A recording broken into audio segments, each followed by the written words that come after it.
And that's why I said, let's nerf everything. I'm with you. Yeah. Oh! Well met. My name is Ben Brode. And I'm Jason Chayes. Thanks to all of you for joining us here tonight. Ben, we're finding ourselves in strange surroundings. This is a different locale than I'm used to. It is, and we're both in our flannel. That's only odd for one of us. And this is for a very special occasion. We have something that we just unearthed that we'd like to share with you right now.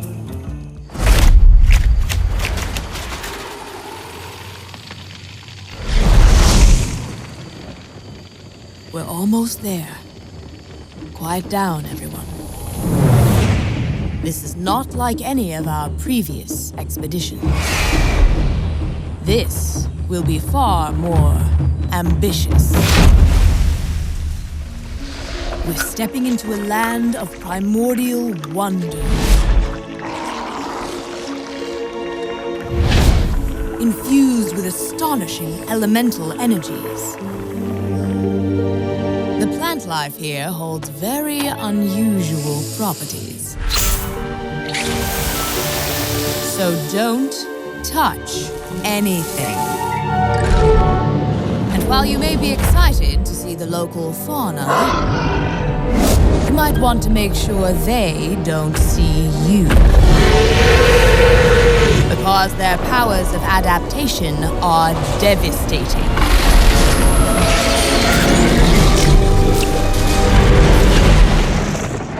Make no mistake, we will be tested at every turn. But if we stay on our guard, we might just survive. Now then, are you ready? Then let's journey into Ungoro Crater.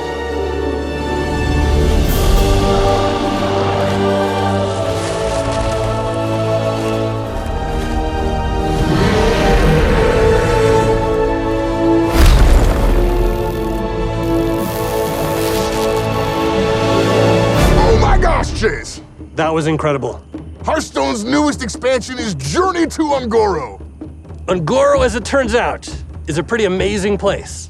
It's a place of wonders, but also a place of great danger. Nobody told me that before I came out here. Oh, you got your axe. I do have my axe. You're prepared. So, as all of you come to join us in Ungoro, one of the things you can expect to see is dangerous plant life shooting quills at you, amazing sort of elemental powers. And in fact, you'll see a volcano at the very heart of Ungoro. So let's show you one of our very first cards from Journey to Ungoro, the Volcano spell. Volcano is a shaman spell. It deals 15 damage. One at a time, the effect is incredible as it showers down meteors upon your opponent. And volcanoes don't discriminate. They can hit your minions, they can hit your opponent's minions.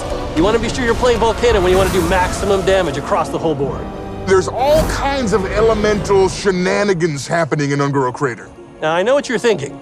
You may think, I've already seen elementals. I've seen my fire elementals, my rock elementals, but these are different. You might see, for example, a giant tar elemental erupt out of a pit in front of you.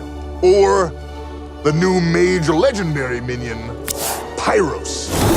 Pyros is a 2-mana 2/2 to begin with. When it dies, it comes back to your hand as a 6-mana 6/6.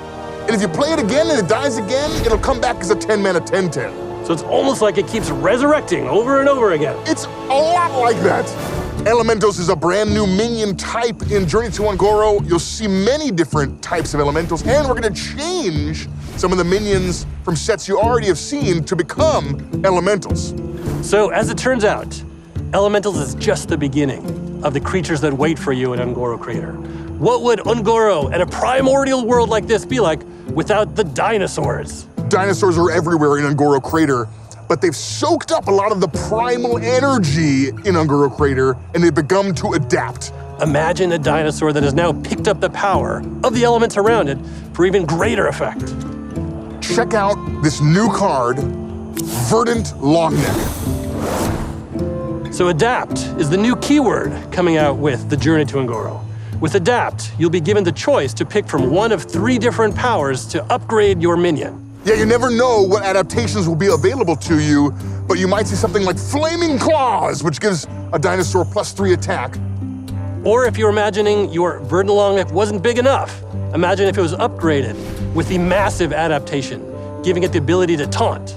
Or lightning speed, giving it wind fury. So there'll be dinosaurs galore waiting for you in Ungoro, on top of the elementals and on top of the very dangerous flora. You might be asking yourself, why would I go to Ungoro with all these dangers waiting for me?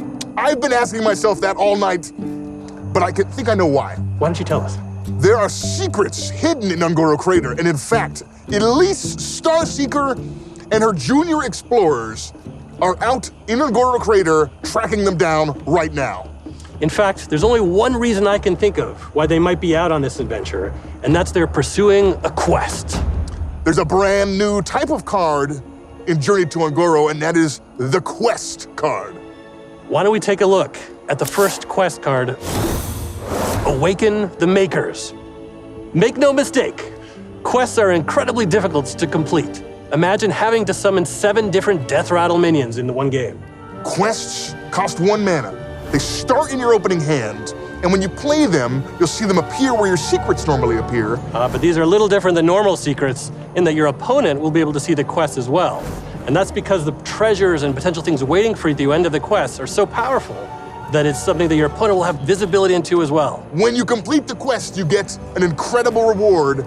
Check out Amara, Warden of Hope. Set your hero to 40 health. This card is crazy. So quests will give you access to some of the most powerful cards Hearthstone has ever seen if you can complete them. Journey to Ungoro has 135 exciting new cards, and we're going to continue to show more of them starting on March 17th. Now, don't forget, the Journey to Ungoro will also kick off the next standard year for Hearthstone as we begin the Year of the Mammoth. We're in the final preparations now, and we're excited to join all of you when the Journey to Ungoro launches in early April. Did you hear something? I didn't. Oh my gosh!